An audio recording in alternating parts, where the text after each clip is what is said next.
suis content qu'il y ait de la vie dans l'église, gloire à Dieu. Écoutez, on va donc reprendre le message que j'avais entamé la dernière fois, que j'avais intitulé « Que dit Christ ?»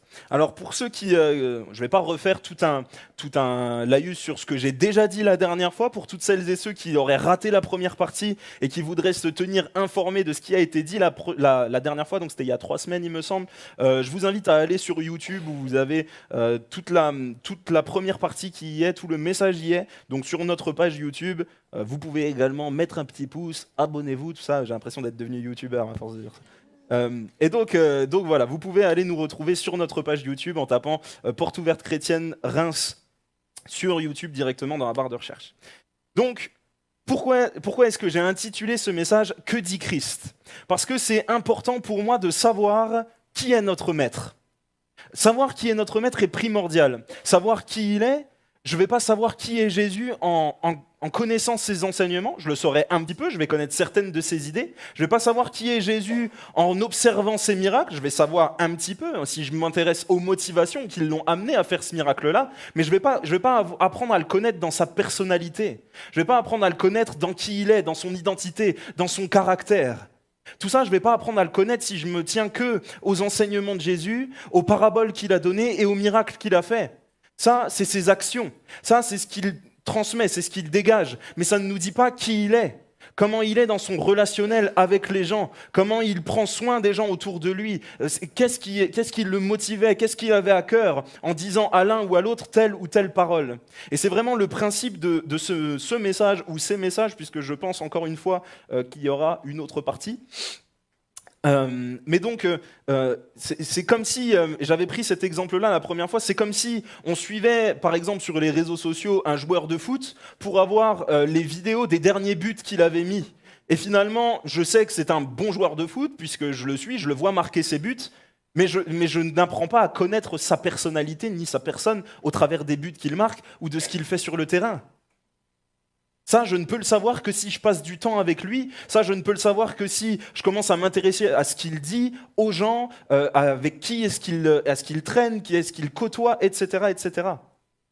Et c'est un petit peu l'objectif de ce message, c'est donc de faire un focus, un zoom sur avec qui Jésus passait du temps, qu'est-ce qu'il a dit et à qui il l'a dit, comment il l'a dit, pourquoi il l'a dit. Et donc on avait parlé la dernière fois du fait de se focaliser en premier lieu sur les évangiles synoptiques. Vous savez qu'il y a 3 évangiles dans la Bible qu'on appelle synoptiques, c'est-à-dire Matthieu, Marc et Luc, qui reprennent quasiment les mêmes épisodes. Et puis après de faire une autre partie sur l'évangile de Jean qui est différent, qui a une richesse différente des 3 là, puisqu'il a été écrit aussi en dernier.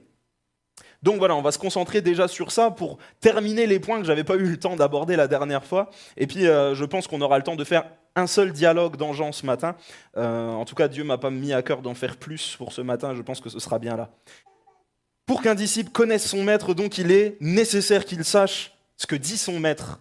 Non seulement dans ses enseignements, mais également dans ses paroles en dehors. Je vous disais la dernière fois que depuis qu'on est adolescent avec Manu, avec Noéline, vu que notre père est le pasteur de cette assemblée ici, on a reçu bon nombre de serviteurs de Dieu à la maison, à manger, etc. Et vraiment, tous les dialogues qu'on a pu avoir autour d'une table, de manière non officielle, sans caméra, sans église, sans micro, etc. C'est vraiment des instants où on est enseigné, où l'un de l'autre, on se nourrit l'un de l'autre dans des dialogues, dans des moments comme ça où on peut vraiment puiser des expériences des uns et des autres, vraiment dans ces moments-là. Là. Donc, soyons ensemble aussi dans la communion. C'est ce que je voudrais vous dire. Dans la communion des uns et des autres, prenons le temps de partager en dehors des temps d'église, ensemble, pour se faire du bien et pour apprendre aussi des uns et des autres. Amen. Osée 4,6 nous dit « Mon peuple est détruit parce qu'il lui manque la connaissance ». Et je crois vraiment que nous devons accentuer notre connaissance de qui est Jésus afin de pouvoir être fermes dans le mauvais jour. Le premier point que j'aimerais voir ensemble sur la personnalité de Christ, c'est que Christ n'est pas quelqu'un qui était en dehors du monde, n'est pas quelqu'un qui était à part du monde, c'est pas quelqu'un qui venait donner son enseignement, faire ses miracles et puis qui partait et qu'on pouvait jamais approcher. Christ, c'était quelqu'un qui se laissait approcher. Et il se laissait approcher par tout le monde. Vraiment, tout le monde avait accès à lui. Et les premiers qui me viennent en tête quand je dis ça, c'est les enfants. Chacun d'entre nous, on connaît ce verset par cœur. Laissez venir à moi les petits-enfants. Jésus s'est laissé approcher par tout le monde, du plus grand jusqu'au plus petit. Prenons ensemble Marc 10, versets 13 à 16. Marc 10, verset 13. On lui amena des petits-enfants afin qu'il les touche. Mais les disciples reprirent ceux qui les amenaient. Jésus, voyant cela, fut indigné et leur dit « Laissez venir à moi les petits-enfants et ne les en empêchez pas, car le royaume de Dieu est pour ceux qui leur ressemblent. Je vous le dis en vérité, quiconque ne recevra pas le royaume de Dieu comme un petit enfant n'y entrera point. » Puis il les prit dans ses bras et les bénit en leur imposant les mains. Laissez venir à moi les petits-enfants. Pourquoi est-ce que j'ai pris ça? Parce qu'on peut se dire, oui, d'accord, faut faire venir les enfants à l'église. Voilà, fin de l'enseignement. Mais moi, je crois réellement que c'est important déjà de voir que les premiers à mettre un obstacle entre Jésus et les enfants, c'était pas les pharisiens, c'était pas les religieux, c'était les disciples. Et je crois que ça doit nous parler à nous qui sommes enfants de Dieu, qui sommes établis dans l'Église, affermis dans l'Église. Quelle est notre réaction par rapport aux enfants? Comment est-ce qu'on les considère? Est-ce qu'on est en train de se dire, mais lui, Dieu va l'appeler à quelque chose de grand sûrement, mais il a le temps, dans 20 ans, etc. Ou est-ce qu'on les considère déjà comme faisant partie de l'Église, comme faisant partie du corps de Christ, comme étant des membres à part entière que Dieu veut toucher? Dieu veut nous toucher. Dieu veut toucher nos enfants. Et pour qu'ils touchent nos enfants, il faut qu'on les laisse s'approcher. Malheureusement, j'ai l'impression que trop de fois, c'est même des fois les parents eux-mêmes qui bloquent l'accès entre Jésus et leur enfant. Parce qu'ils veulent être Jésus dans la vie de leur enfant. Je me rappelle de la femme de Jean-Marie Ribet, Brigitte, qui disait, mais je m'en faisais tellement pour mes enfants, du fait qu'ils se convertissent, etc. Et puis je priais à Dieu, puis un coup, j'ai entendu Dieu me parler et me dire, mais est-ce que tu ne crois pas que moi, j'aime plus tes enfants que toi ? Dieu aime plus nos enfants que nous-mêmes. Alors je dis nos enfants, j'en ai pas encore, mais il les aime. En tout cas, il aime les vôtres plus que vous, ça c'est sûr. Jésus veut toucher le cœur de chacun, du plus petit jusqu'au plus grand. Alors j'avais noté 2 phrases qui me semblaient importantes. La première, c'est « Laissons vivre les enfants dans l'Église ». Combien d'églises est-ce que j'ai vu? Combien de pasteurs un peu rigides est-ce que j'ai vu? Où au moindre pleur dans l'assemblée, au moindre petit enfant qui court dans l'assemblée, tout de suite on le reprend, on l'emmène aux parents en lui disant « éduque tes enfants, ne lui évite pas la verge ». Mais laissons vivre l'Église aux enfants. Les enfants sont là pour... laissons vivre les enfants dans l'Église. Les enfants sont là pour découvrir aussi, comme son nom l'indique, des enfants. Ça ne leur donne pas le droit de tout faire, mais on peut les laisser vivre. Et ils ont un temps où ils peuvent être ensemble au club du dimanche, avoir un moment d'église adapté pour eux. Je vous assure qu'il y a vraiment quelque chose d'intéressant qui se passe de l'autre côté. Et si jamais vous êtes intéressé pour aller voir ce qui s'y passe, n'hésitez pas à venir me voir moi ou Déborah. On vous laisse une fois faire un culte avec eux là-bas. Vous allez voir, c'est vraiment excellent, adapté à leur âge, etc. Peut-être ça vous donnera envie de vous y engager. Pourquoi pas? Je fais de la propagande en même temps, vous avez vu. Laissons vivre les enfants dans l'Église. Et la deuxième phrase que j'avais notée, c'est « Laissons vivre l'Église aux enfants ». Trop de fois, j'ai l'impression qu'on se dit « Mais ça va être un moment trop spirituel pour lui, il va rien comprendre, il va s'ennuyer, il va me casser les pieds, je ne vais pas savoir quoi en faire. » Mais laisse-le vivre l'Église. Laisse-le vivre les événements dans l'Église. Laisse-le venir aux réunions de prière. Laisse-le s'ennuyer pendant les réunions de prière, parce que quand il s'ennuie, en fait, il commence à écouter. Parce que des fois, le prédicateur, il balance une blague ou deux, du coup, c'est un peu rigolo. Et du coup, il écoute. Et du coup, il absorbe. Et du coup, il commence à se dire, mais il y a peut-être quelque chose pour moi à en retirer. Laisse-le vivre, l'Église, dans les événements. Vous avez devant vous un pur produit de ces 2 phrases. Moi, quand j'étais petit, j'étais un gamin qui courait partout. Certains l'ont vu. Je courais partout, après tout le monde, je voulais tout le temps faire du foot, etc. Bon, voilà, des fois, il y a eu un petit peu de casse, mais on m'a laissé vivre l'Église. Et d'un autre côté, on m'a aussi fait venir aux événements d'église, vivre les événements d'église. À l'âge de 10 ans, quand on était dans un groupe de maison, c'est là que j'ai été baptisé du Saint-Esprit. Pourtant, ça se passait un jeudi soir, à 20h, le lendemain il y avait école, mais j'ai juste dit à mes parents, bah écoutez, est-ce que je peux venir ce soir? Et puis ils m'ont fait venir avec eux.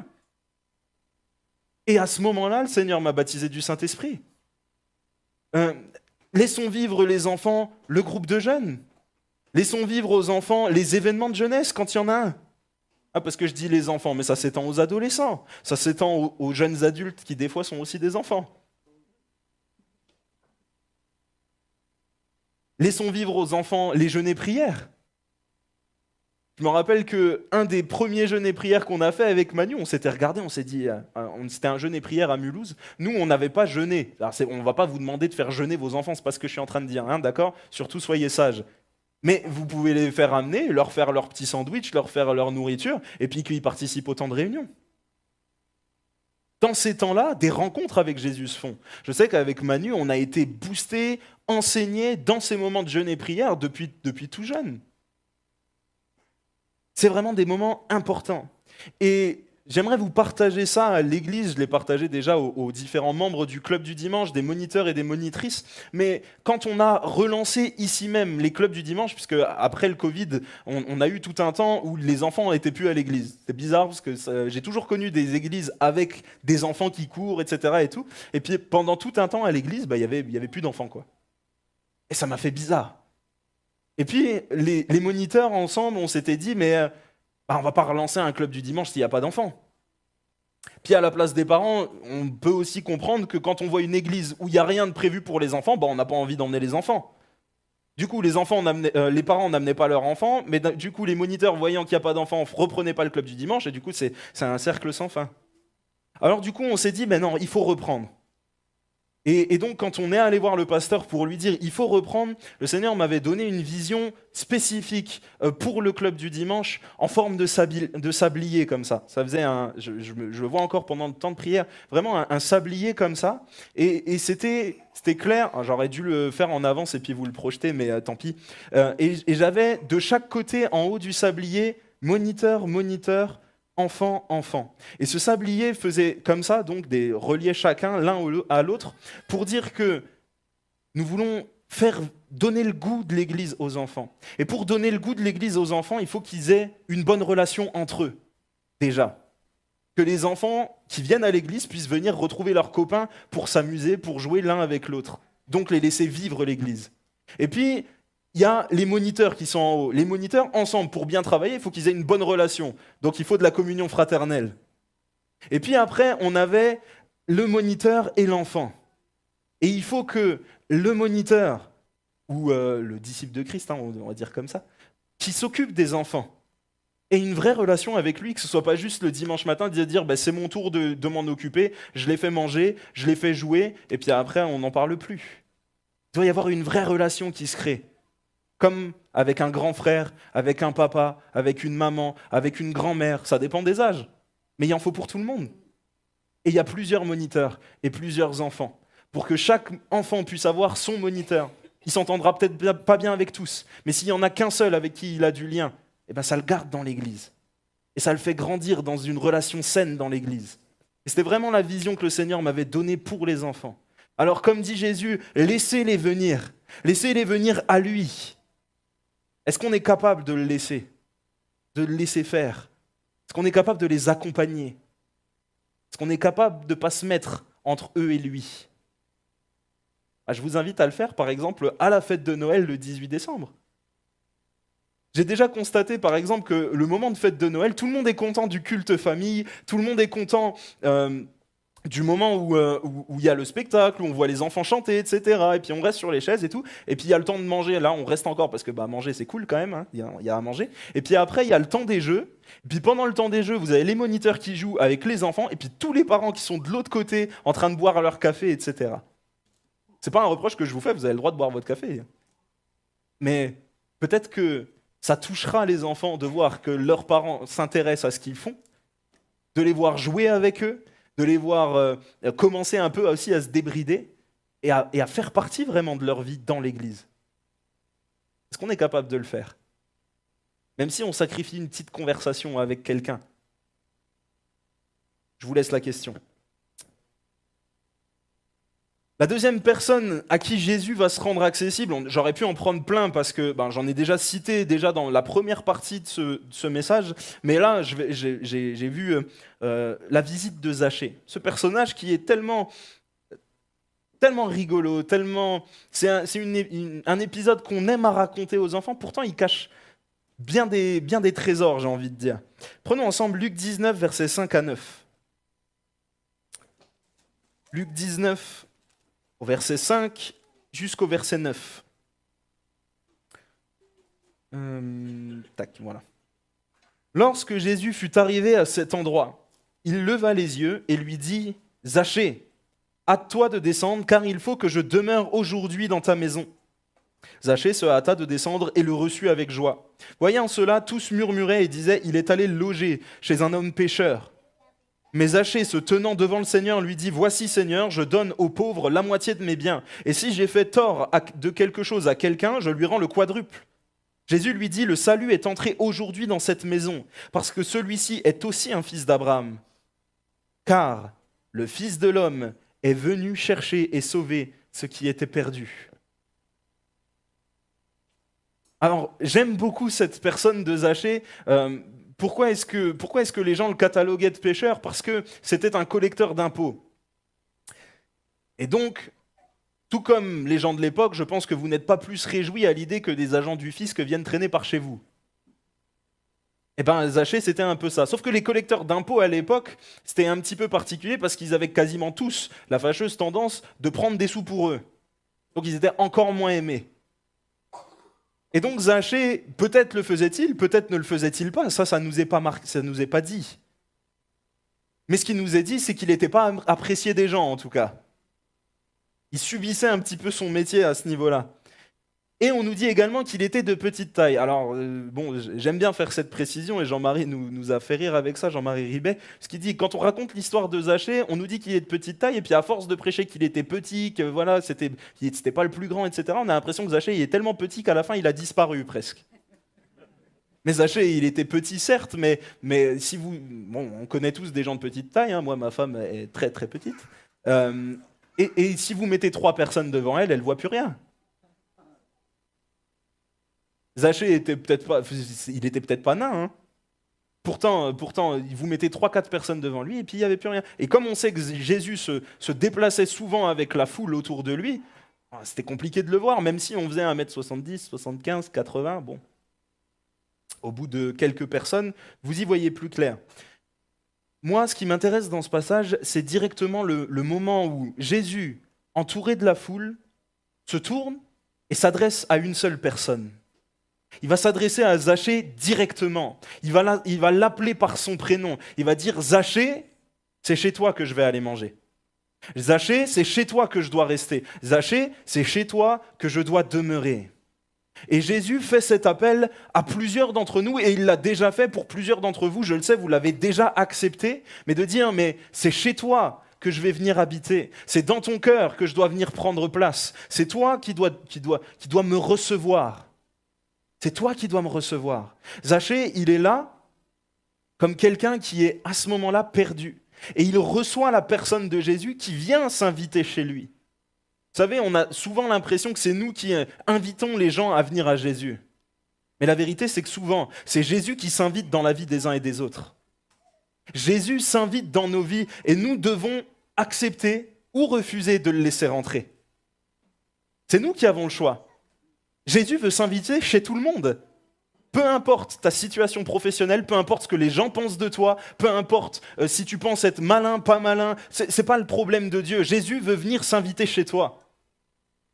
Qu'est-ce que tu fais de cette invitation ?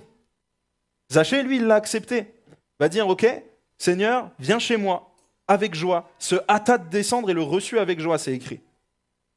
Et puis, quand Jésus fait quelque chose, souvent, c'est écrit, les gens se mirent à parler et puis ils se disent « Mais vous vous rendez compte quand même, c'est un collecteur d'impôts. C'est un collecteur d'impôts. C'est un pécheur et il va manger chez lui. » Jésus vient nous chercher, peu importe la condition dans laquelle nous sommes. Manu l'a assez répété dans son moment de Sainte Seine. Il n'y a aucun péché qui soit trop grand, il n'y a aucune zone qui est trop loin pour que Dieu n'aille pas te chercher là où tu es et ne s'invite pas dans ta vie. Il vient et il veut tout transformer. C'est la personne de Jésus, c'est ce qu'il fait. Jésus n'a rien, j'ai écrit ça, Jésus n'a rien contre les gens riches. J'ai pas mis de contexte, j'ai rien mis, j'ai juste mis cette phrase, vous en faites ce que vous voulez. Jésus n'a rien contre les gens riches. Je crois que trop souvent, on va en parler un petit peu après du jeune homme riche, mais on a l'idée en tête que quelqu'un qui est riche ne pourrait pas se convertir. Je pense que Zachée, c'était quelqu'un qui vivait très bien, d'ailleurs on nous le dit un petit peu plus haut. Et voici un homme riche appelé Zachée. Zachée était riche, pourtant Jésus veut quand même s'inviter chez lui. Être riche ne te disqualifie pas de recevoir l'invitation de Dieu. Et ce qui est marrant, c'est de voir que tout de suite, quand Zachée entend les rumeurs autour de lui, entend les murmures qui se passent autour de lui, entend les petites critiques qu'il y a à droite et à gauche, il a laissé traîner son oreille et tout de suite, il veut se justifier auprès de Jésus en disant « Mais attends Seigneur, attends, moi, j'ai jamais fait de mal à personne. Moi, j'ai jamais escroqué personne. Moi, ce que je fais, c'est que quand je fais mal, déjà, je fais pas exprès, et en plus, si je me rends compte que je fais mal, je redonne le quadruple. Moi, Seigneur, franchement, c'est pas moi. » Est-ce que Zachée n'avait réellement jamais péché et n'avait réellement jamais escroqué ? Je ne sais pas, c'est pas dit. Peut-être était-il intègre dans sa réponse.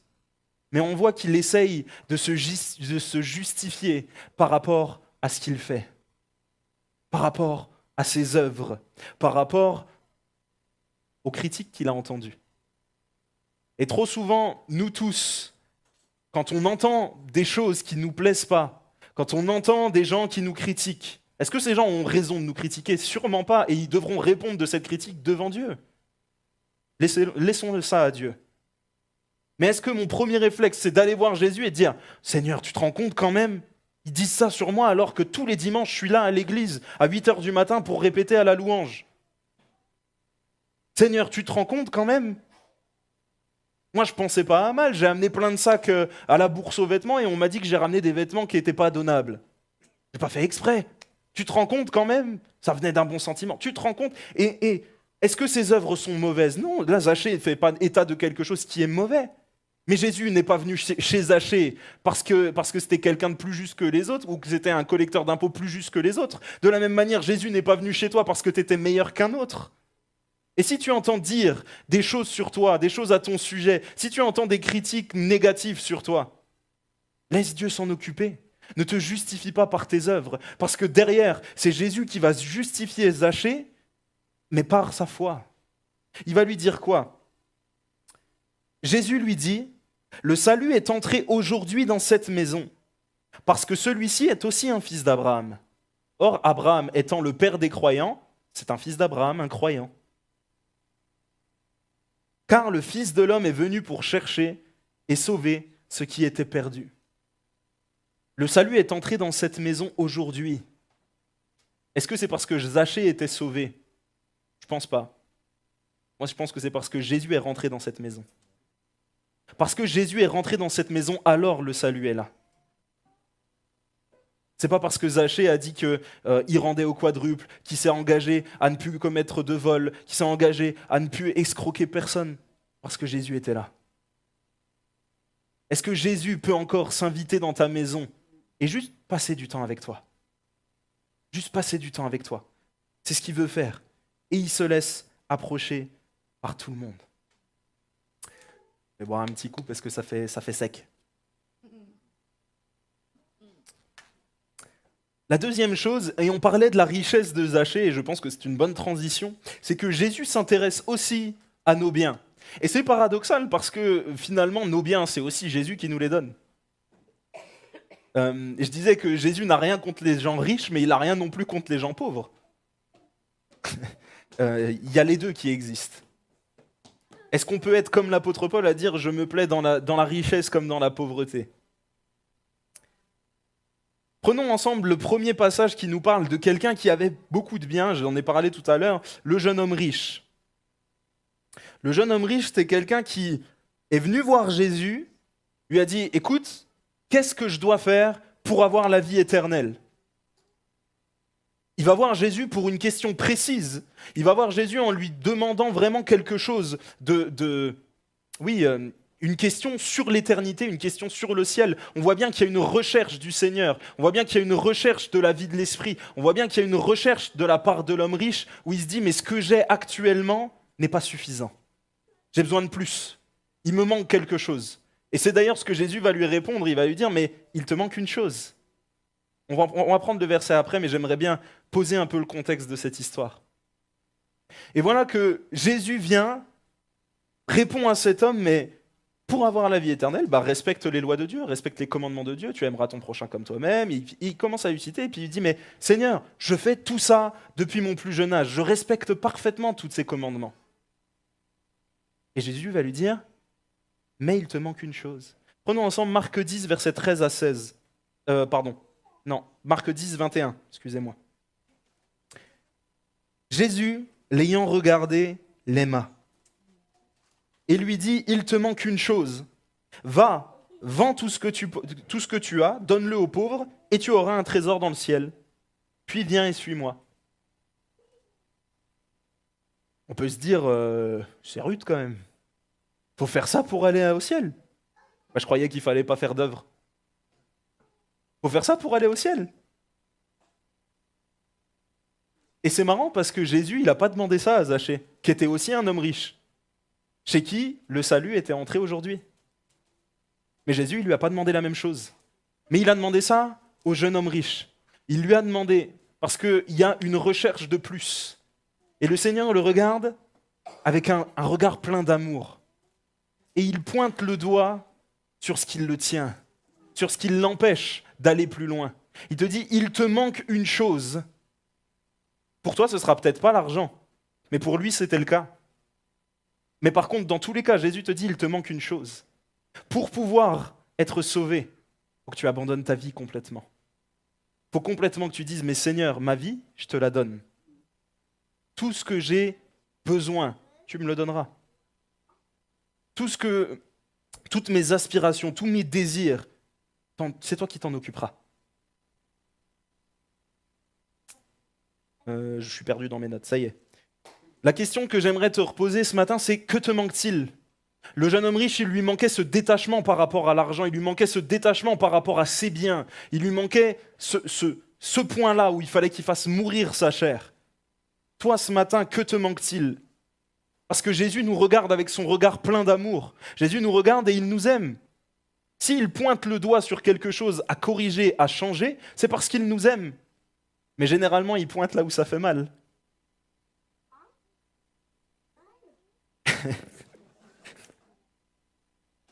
Et ce qui me fait rire, c'est que ce passage est suivi de plein de phrases intéressantes de la part de Jésus, de plein de débats avec les disciples.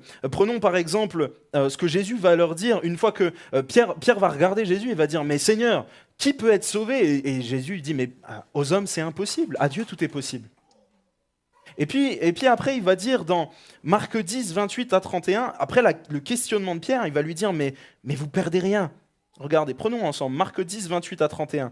Pierre se mit à lui dire « Voici, nous avons tout quitté et nous t'avons suivi. » Jésus lui répondit « Je vous le dis en vérité, il n'est personne qui, ayant quitté à cause de moi et à cause de la bonne nouvelle, sa maison, ou ses frères, ou ses sœurs, ou sa mère, ou son père, ou ses enfants, ou ses terres, ne reçoive au centuple.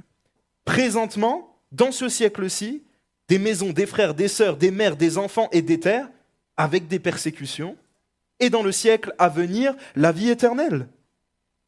Plusieurs des premiers seront les derniers, et plusieurs des derniers seront les premiers. » Et c'est marrant parce que Jésus a souvent des phrases comme ça où on se dit, mais pourquoi il conclut son raisonnement par cette phrase-là ? Plusieurs des premiers seront les derniers, plusieurs des derniers seront les premiers. Déjà, Jésus rassure tous ses disciples en leur disant, mais vous avez choisi la bonne part, les gars. Arrêtez de croire que vous ratez quelque chose. Arrêtez de croire que vous êtes en train de passer à côté d'une autre bénédiction qui serait plus grande. Il n'y a pas de bénédiction qui est plus grande que celle-ci. Et ce n'est pas histoire de dire, oui, mais vous savez, on aura notre récompense au ciel. Mais Dieu veut te bénir déjà maintenant. Pas seulement matériellement, parce que ça, on aime bien les bénédictions matérielles. Ah Seigneur, si seulement je pouvais avoir une nouvelle voiture. Ah Seigneur, et on aime bien. Hein. Mais si tu as besoin d'une nouvelle voiture pour faire le service de Dieu, Dieu est tout puissant pour te la donner. Ça, c'est pas le souci.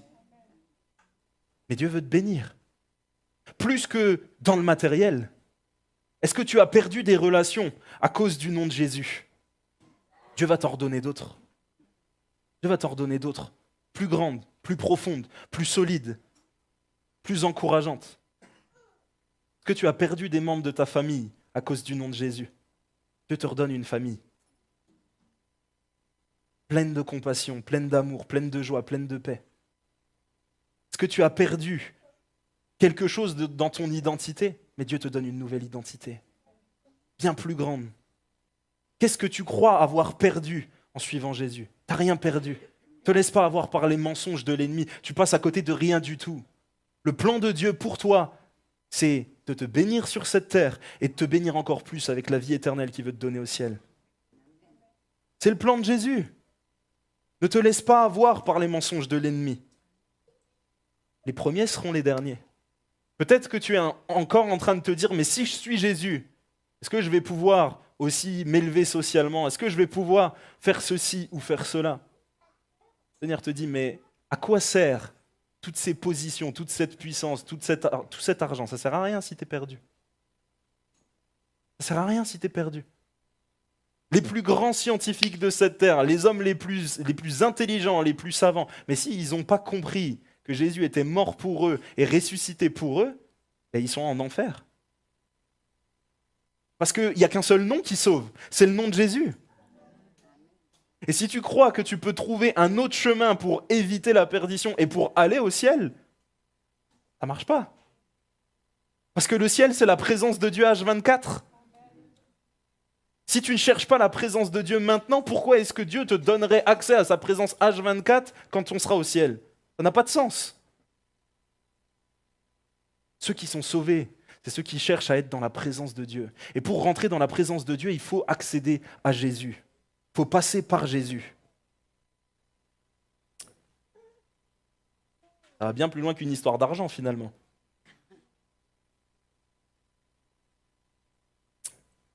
On va parler également de la veuve. Il est déjà cette heure-là. On va parler de la veuve qui donne de son nécessaire. Vous connaissez ce passage, Marc 12, 41 à 44. Alors, attendez, je suis perdu dans mes petits papiers, moi. Voilà. Jésus s'étant assis vis-à-vis du tronc, regardez comme la foule y mettait de l'argent. Comment la foule y mettait de l'argent, pardon. Plusieurs riches mettaient beaucoup. Il vint aussi une pauvre veuve, et elle y mit 2 petites pièces, faisant 1/4 de sou. Alors Jésus, ayant appelé ses disciples, leur dit, je vous le dis en vérité, cette pauvre veuve a donné plus qu'aucun de ceux qui ont mis dans le tronc. Car tous ont mis de leur superflu, mais elle a mis de son nécessaire, tout ce qu'elle possédait, tout ce qu'elle avait pour vivre. Et j'aimerais parler un petit peu de ce passage parce que j'ai l'impression qu'on se dit, mais il faut être comme la veuve, il faut donner de son nécessaire, il faut donner de ce qui nous coûte. Mais ce n'est pas ce que Jésus dit. Jésus, il ne dit pas, elle a donné de son nécessaire, imitez-la. Jésus, il n'a pas dit ça. Par contre, Jésus, il honore l'état de cœur de cette personne. Et cet état de cœur, c'est un état de cœur de disciple. C'est quels sont les besoins de la maison de Dieu. C'est quelle est la place de la maison de Dieu dans mon cœur à moi. Dieu va pourvoir à mes besoins. Mais moi, avec ce que j'ai, comment est-ce que je peux bénir la maison de Dieu? Avec ce que j'ai. Avec ce que j'ai. Peut-être, tu n'as pas d'argent. Mais est-ce que Dieu a quelque chose à faire de ton argent? Notre ancien pasteur André disait souvent, mais Dieu n'est le débiteur de personne. Tu crois que tu prêtes de l'argent à Dieu, mais Dieu n'a pas besoin de ton argent. Dieu est Dieu. De l'argent, il peut en créer autant qu'il veut. Mais les talents que Dieu t'a donnés, qu'est-ce que tu en fais? Avec ce que tu as, avec ce que tu sais faire, avec les talents que Dieu t'a donnés, comment est-ce que tu peux bénir ton assemblée? Parce que moi, l'attitude qui me marque le plus, c'est de voir Jésus. Franchement, ce serait très bizarre, très très très bizarre. Si le pasteur de cette église venait, se mettait à côté du tronc à la sortie et regardait tous ceux qui mettaient comme ça. Ah, petite enveloppe. Oh, la paye est tombée. Franchement, ce serait bizarre. Mais Jésus, il l'a fait. Il se mettait comme ça, et il regardait, et il observait. Et je crois que Jésus devait être fasciné par les gens, à mon avis. Il devait se dire, mais quelle créature, à la fois merveilleuse, à la fois pleine de folie. Franchement, je pense que Dieu doit s'amuser des fois de nos comportements. Et de voir des gens qui venaient avec des grands gestes, des grands sacs pleins de pièces faire crac. Ah ça, j'ai donné. Et finalement, cette petite dame qui vient et qui donne de son nécessaire, et il va l'honorer elle. Il va dire, mais regardez ce cœur. Si Jésus aurait rajouté quelque chose, je pense qu'il aurait dit, mais imitez son cœur plutôt que imiter son geste. Dieu ne t'appelle pas spécialement à te mettre à découvert pour l'Église. Dieu ne t'appelle pas à vendre tout ce que tu as pour l'Église. Dieu t'appelle à avoir un cœur entier pour l'Église et pour lui. Ça, tu peux l'imiter. Ça, tu peux dire, Seigneur, mais Seigneur, crée vraiment ce cœur en moi. Crée vraiment ce cœur en moi. Je vous disais que Dieu s'occupe de nos besoins. Mais après, il regarde comment est-ce qu'on gère aussi cette bénédiction. Est-ce que tu t'en sers pour bénir autour de toi? J'ai déjà raconté cette expérience qu'une fois, on avait un fer à repasser qui était cramé. Et, ma femme et moi, au début, quand on s'est mariés très jeunes. Elle était en formation encore. Moi, j'étais en études. Donc, à deux, on gagnait 900 € par mois. Donc, un fer à repasser, ça représentait beaucoup. Ça représentait vraiment beaucoup à racheter. Alors on a juste prié, on a dit écoute Seigneur, on a besoin et tu vois qu'on ne peut pas spécialement ce mois-ci, permet qu'il se passe quelque chose. Et puis à son boulot, sa patronne lui dit vous avez un problème avec votre fer à repasser? Attendez, j'ai une centrale à vapeur, je m'en suis servi 4 fois, je vous la donne si vous voulez. Et puis on a été bénis comme ça, on était trop contents, on s'est dit Seigneur, c'est trop bon ce que tu fais, etc. Et puis la dernière fois que j'ai pris cet exemple-là en prédication, j'ai dit mais maintenant, est-ce que si je prends mon fer à repasser, que je le mets sur ma table à repasser et que j'attends que ça se passe, est-ce que mon linge il va se repasser tout seul? Non. Du coup, la bénédiction que Dieu m'a donnée, si je m'en sers pas complètement, elle sert à rien. Et voilà que la semaine d'après que je raconte ça en prédication, la semaine d'après, il y avait un événement et puis je viens et j'étais à la bourre, mais vraiment à la bourre. Du coup, je suis parti, j'ai enfilé un pull et en fait, j'ai pas eu le temps de le repasser. Et tout le monde m'a regardé et m'a dit écoute Lucas, elles sont bien belles tes histoires de centrale vapeur, etc. mais tu t'en es pas servi. Bon, il faut peut-être que tu fasses ce que tu prêches aussi. Et je crois que vraiment, il faut qu'on soit comme ça aussi avec les bénédictions que Dieu nous donne. Est-ce qu'on est content de raconter ce témoignage-là une fois? Est-ce qu'on est content de dire voilà, Dieu a béni, gloire à Dieu, alléluia. Puis on laisse cette bénédiction prendre la poussière dans un coin. Et finalement, on ne s'en sert jamais. Je crois que la petite dame, ces 2 pièces, c'était vraiment une bénédiction de Dieu pour elle. Pourtant, elle s'en est servie. Pourtant, elle s'en est servie pour bénir l'œuvre de Dieu.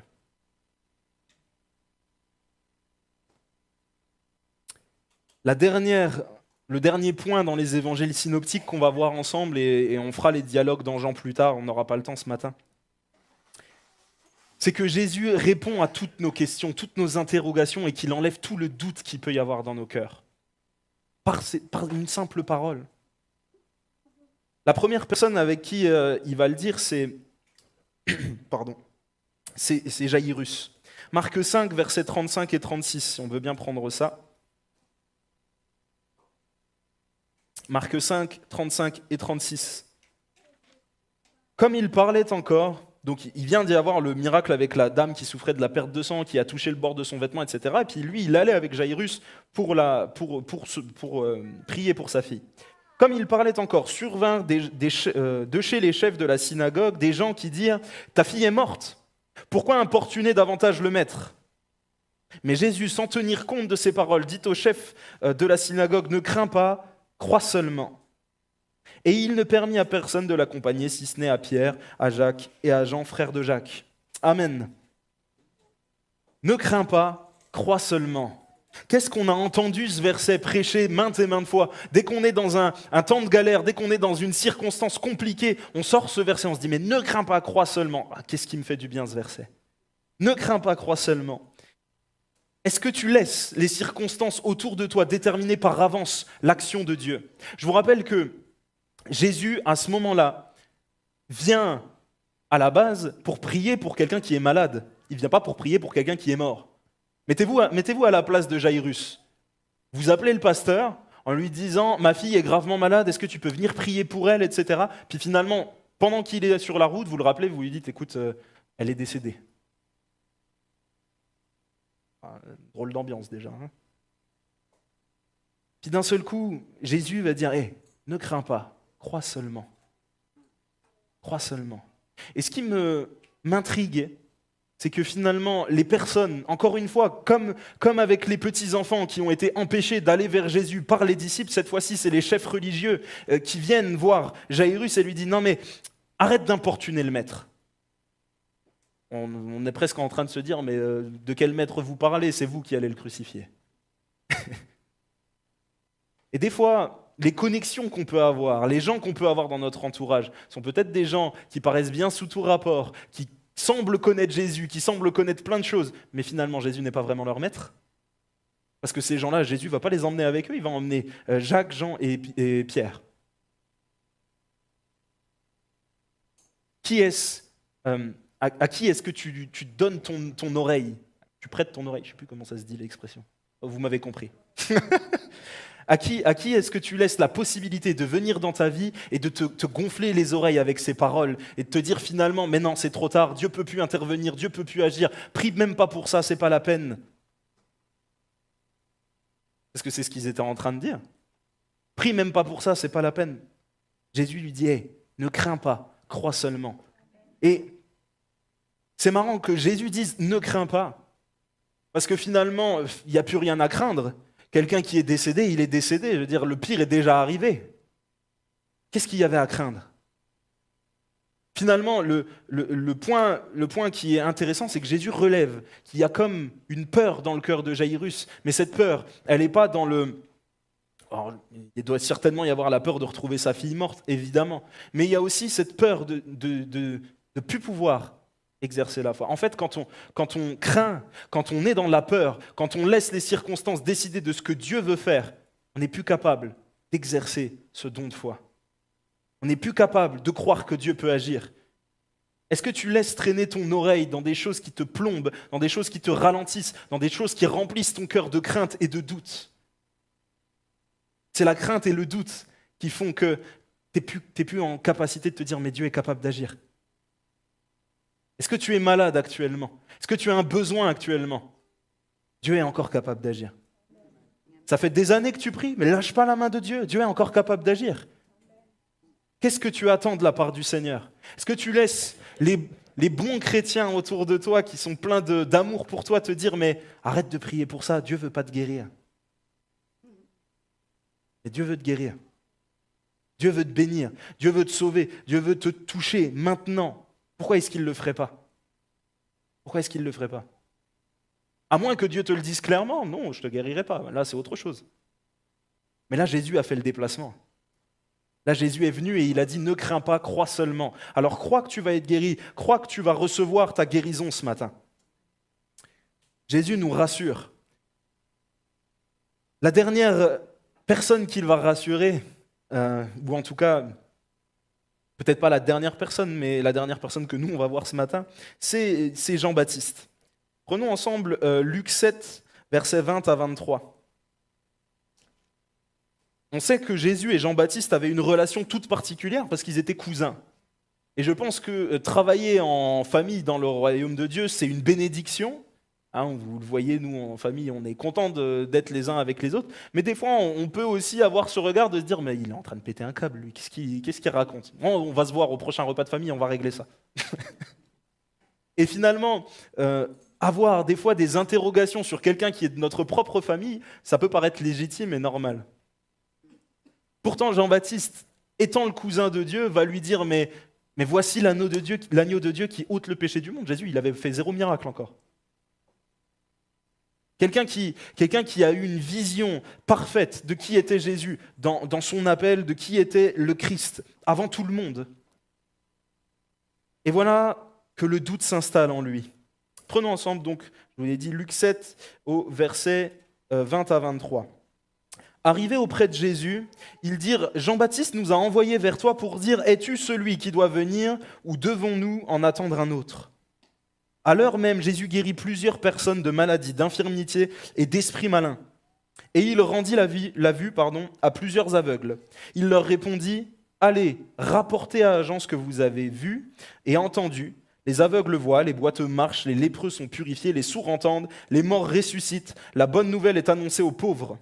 Heureux celui pour qui je ne serai pas une occasion de chute. » Encore une fois, une dernière phrase qui, moi, me laisse perplexe. Pourquoi il dit ça ? Heureux celui pour qui je ne serai pas une occasion de chute. Je veux dire, Jésus, avant que les disciples partent, les disciples de Jean-Baptiste, avant qu'ils partent vers Jésus pour lui demander est-ce que tu es le Messie ou est-ce qu'on doit en attendre un autre, Jésus vient de faire un miracle de résurrection. On pourrait se dire, là si aujourd'hui mon père revient de l'église du Nord, là, mercredi, et qui vous dit écoutez, j'ai été prié pour quelqu'un, il y a eu un miracle de résurrection.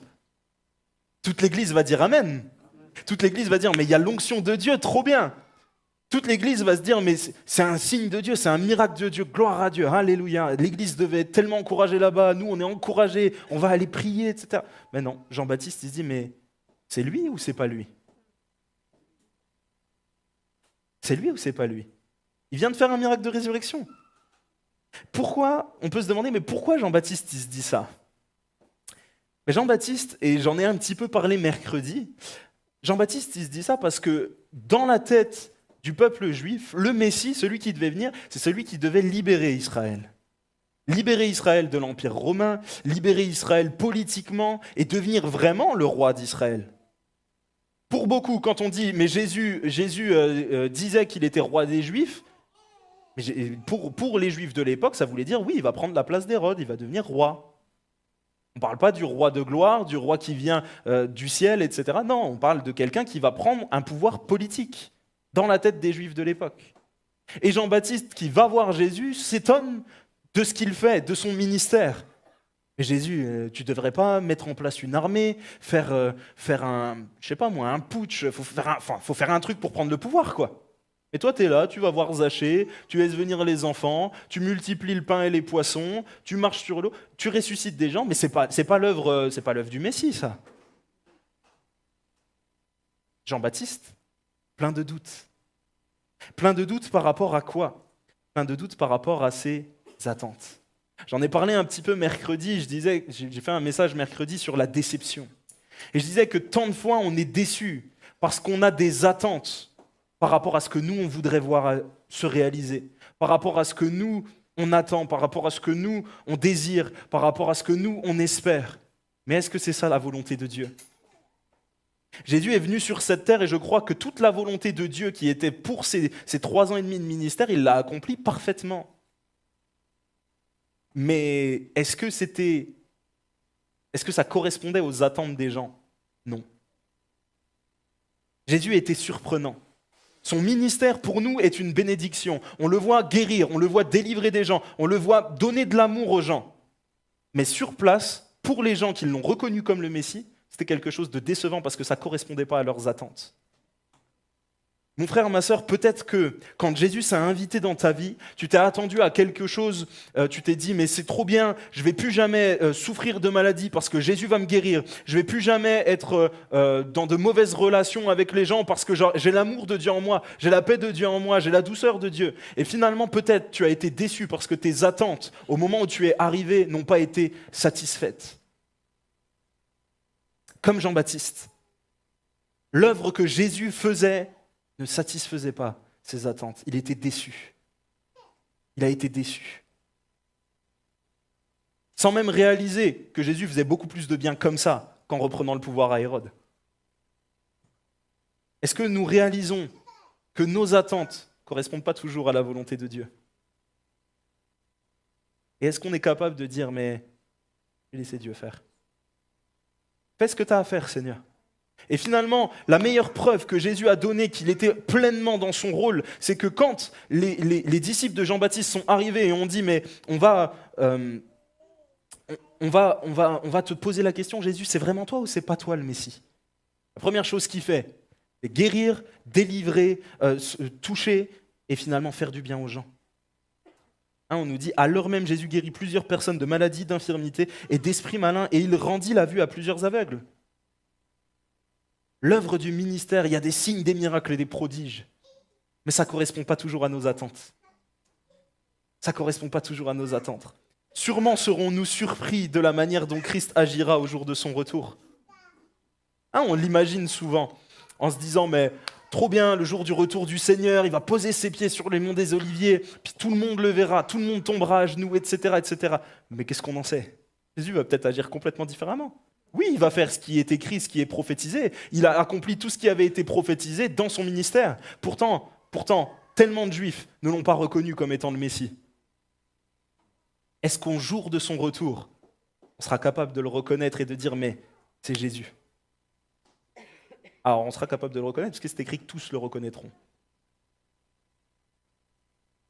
Ah, je me pose des questions et je vous donne la réponse tout de suite après. Mais par contre, on sera très certainement surpris de comment il agira. Et moi, personnellement, ça me remplit de joie de savoir que mon Dieu est capable de me surprendre dans tout. Est-ce qu'on peut prendre ce temps, ensemble, où on va s'attendre à l'action de Dieu dans nos vies? Jésus est là, il est accessible. Jésus est là et il veut se rendre accessible. Il veut s'inviter dans nos cœurs, s'inviter dans nos vies et venir complètement bousculer nos attentes par l'œuvre qu'il va faire, par l'action qu'il va faire. De quoi est-ce que tu as besoin? Laisse le Seigneur s'en occuper, mais donne-lui ton cœur. Comme cette petite veuve qui était là, qui a donné 2 pièces, qui a donné de son nécessaire, donne-lui 100% de ta vie, pas de ton argent, de ta vie. Alors ton argent, ça va avec. Mais de ta vie, c'est ta vie qu'il veut. Que tu es capable de lui laisser le contrôle complètement.